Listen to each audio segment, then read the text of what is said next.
Power is always dangerous. It attracts the worst and corrupts the best. Power is only given to those who are prepared to lower themselves to pick it up.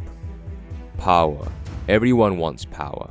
That sensation of ultimate authority, mastery, and resourcefulness. It's addicting is what it is. That air of invincibility, reign, and finesse just dominates everything. The very notion that you are capable to excel, influence, intimidate, and command everything that is within your vicinity just gives you this insurmountable level of self-belief, confidence, and control.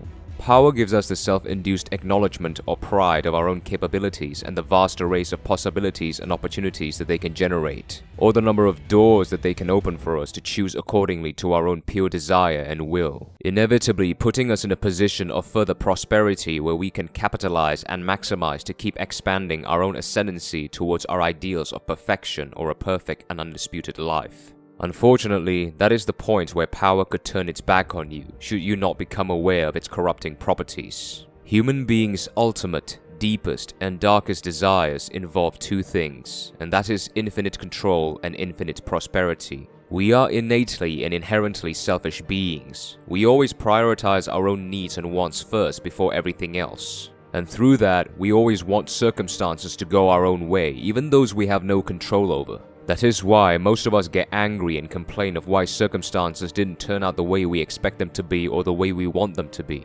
As your power increases, it gradually grants you more resources, status, and authority over many things, such as the ability to influence people's thoughts and actions, the ability to build entities both physical and non-physical like buildings and humanity or political movements, and the ability to partake in more challenging, tempting, and previously hard-to-access endeavors that provide more novelties to satiate our cravings. As we are given or presented with more control and opportunities, we will always be tempted to exercise them time and time again. And by all means you should. As a leader, you must exercise them to experience growth. However, this is where they can corrupt you if you let yourself go and indulge yourself by the impulse. As I've said before, we are inherently selfish beings and we always prioritize ourselves before others, and power corrupts us by escalating this natural instinct of ours to an uncontrollable, deceptive, and hallucinatory level. As more doors are opened, as more possibilities and opportunities are presented before you, and as more degree of authority is bestowed upon you, you will eventually be spoiled for choice, and vast arrays of temptations will start to slowly overwhelm your initial quest, and attempt to divert you to many different, often unrelatable and destructive directions. Your selfish nature will naturally want to facilitate your thirst towards covetousness, and that is where your own power will start to disintegrate you from the inside out. As the saying goes, the only thing that interests people with power is more power. In reality, a leader's power is not this phantasmic and enigmatic force of nature that you can utilize at your immediate will. That is just the illusion that power gives. It is hugely different from when you are still cultivating yourself from the ground up, where you have all the power and authority towards yourself. As a leader who has established a reputation, majority of your power comes from serving those in need, giving them what they need the most, and earning their support. In other words, most of your power as a leader comes from the people you serve and earning their trust enough for them to support you by sacrificing a part of their time, capital, and voice to eventually present you with the authority, resources, and opportunities that you can capitalize on, whether it is for selfish or selfless means. That is why the most effective indication of power and credibility is the amount of people that are loyal to you and support you with their utmost passion and enthusiasm. Or in modern language, it's also known as the social proof. Certainly, when you're a leader, everything starts with you, and that gives the conception or assumption that you control everything, but you don't. You certainly control the orchestration of the direction and destination where you and your supporters might want to go and end up, but whether that path and destination can give your supporters the results or the outcome that they want, it is all in their power to judge you and your leadership.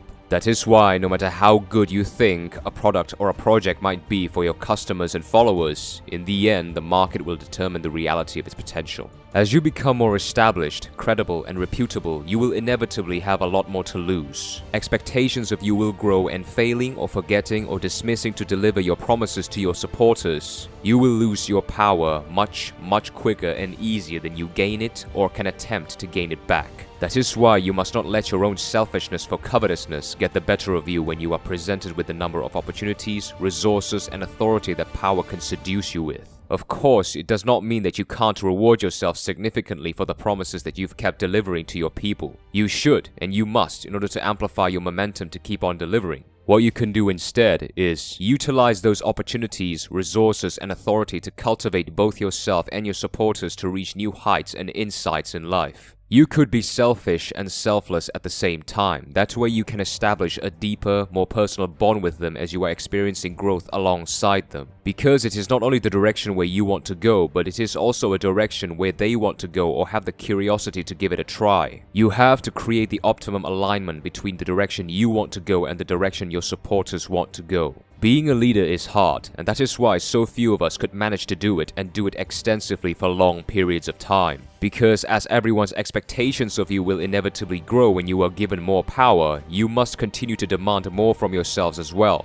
Because, as I've said before, you have a lot more to lose now, so you must be even more cautious, calculative, and sometimes cunning to protect your own reputation. The pressure is high. That is why you must not let power consume you into a state of greed and delusion where you eventually forget about the people that gave you that power in the first place. Because once you lose power, or in other words, the trust and loyalty of your people, it will be a much more monumental and arduous task to get it back again. This is exactly what happened to Boeing when they started to have an insatiable pursuit for profits and disregard the core values of their business, which is safety. You could certainly try strategies of fear, intimidation, and terror to stop your followers from leaving, but by being a tyrant, it could start an extremely resentful internal rebel within your peers to try to stop you and bring you down.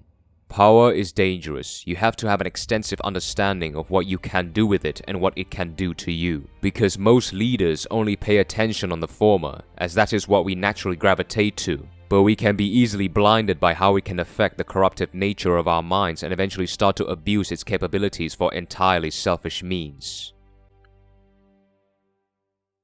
Thank you for watching.